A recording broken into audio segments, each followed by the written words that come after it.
Assalamualaikum anak-anak, apa kabar semuanya? Semoga sehat ya.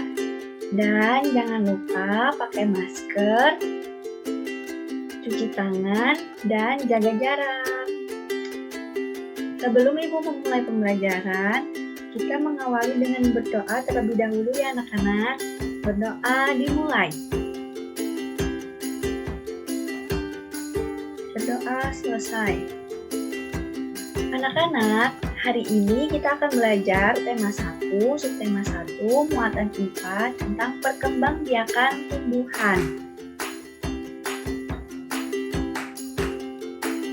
Tujuan pembelajaran yaitu ada 3 tujuan ya anak-anak. Yang pertama, perkembangbiakan generatif dan vegetatif. Yang kedua, jenis-jenis penyerbukan.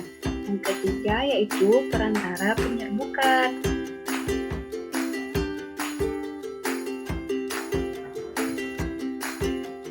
Oke, yang kita bahas pertama yaitu tentang perkembangbiakan secara generatif atau perkawinan ya.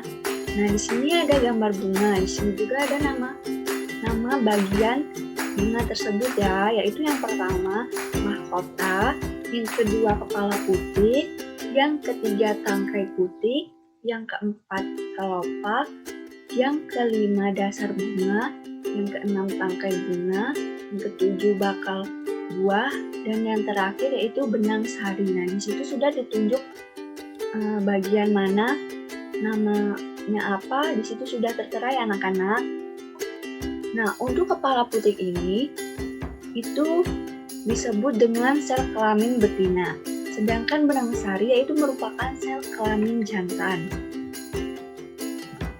Nah, yang selanjutnya yaitu proses perkembangbiakan secara generatif.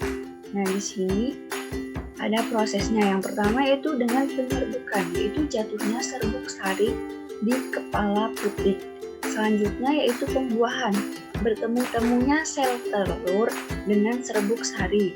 Selanjutnya biji dan buah berkembang. Selanjutnya lagi biji tumbuh menjadi kecambah. Yaitu selanjutnya lagi tumbuhan muda. Nah, yaitu yang terakhir nih, tumbuhan dewasa. Sekarang kita masuk di jenis-jenis penyerbukan. Ada 4 penyerbukan ya. Jenis penyerbukan itu ada 4 ya anak-anak. Yang pertama yaitu penyerbukan sendiri, yaitu serbuk sari jatuh di kepala putih bunga itu sendiri.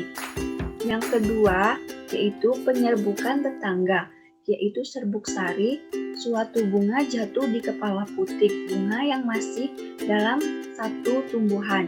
Yang ketiga, penyerbukan silang, yaitu serbuk sari suatu bunga jatuh di kepala putik bunga pada tanaman yang berbeda, tapi masih satu jenis. Yang terakhir yaitu penyerbukan bastard. Apa itu penyerbukan bastard?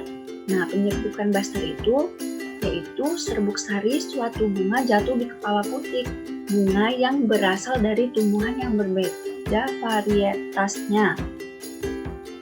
Oke, kita masuk di perantara penyerbukan. Di sini ada 4 perantara, yaitu melewati bantuan hewan ya. Contohnya itu lebah. Yang kedua dengan bantuan angin, yang ketiga dengan bantuan air, dan yang keempat dengan bantuan manusia. Oke, selanjutnya yang kedua ya, kita akan membahas tentang perkembangbiakan tumbuhan secara vegetatif atau tanpa perkawinan. Nah, yang pertama itu perkembangan vegetatif alami. Nah, di sini ada 6 ya anak-anak. Perkembangbiakan secara alami. Yang pertama itu yaitu spora. Itu berfungsi untuk memperbanyak tumbuhan. Fungsi spora itu mirip seperti biji ya. Yang kedua itu umbi lapis, tumbuhan muda yang baru tumbuh dari bagian tumbuh induk tumbuhnya. Nah, ini yang ketiga akar tinggal atau rizom, merupakan batang yang tumbuh menjalar di dalam tanah. Nah, dan yang keempat ini yaitu umbi akar yang berfungsi untuk menyimpan makanan cadangan. Dan yang 5. Tunas adventif, batang yang mengembung dan tumbuh di dalam tanah. Nah, yang terakhir ini geragi, batang yang menjalar di dalam atau di atas permukaan tanah. Nah, jadi perkembangbiakan secara alami ini tuh di tumbuhan banyak ya anak-anak.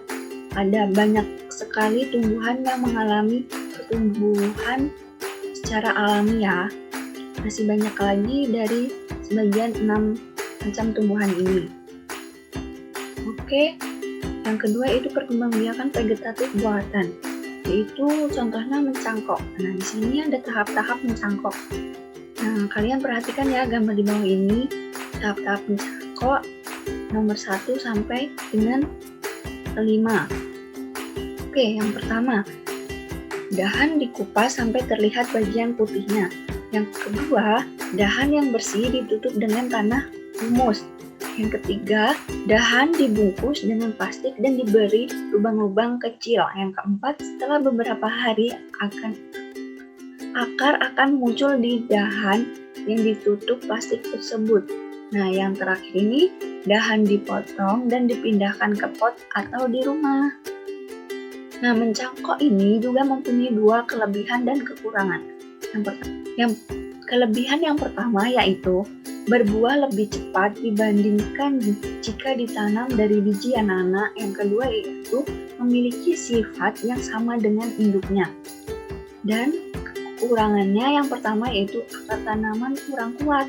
Dan yang kedua, umur tanaman juga itu akan lebih pendek. Nah, ini tadi anak-anak pembelajaran kita hari ini.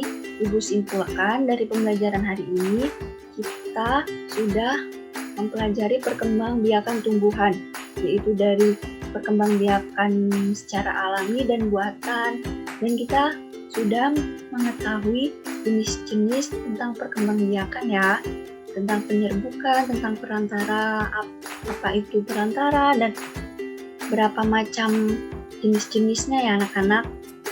Nah, sekian dan terima kasih. Ibu akhiri, wassalamualaikum warahmatullahi wabarakatuh. Dan jangan main sembarangan ya anak-anak. Terima kasih.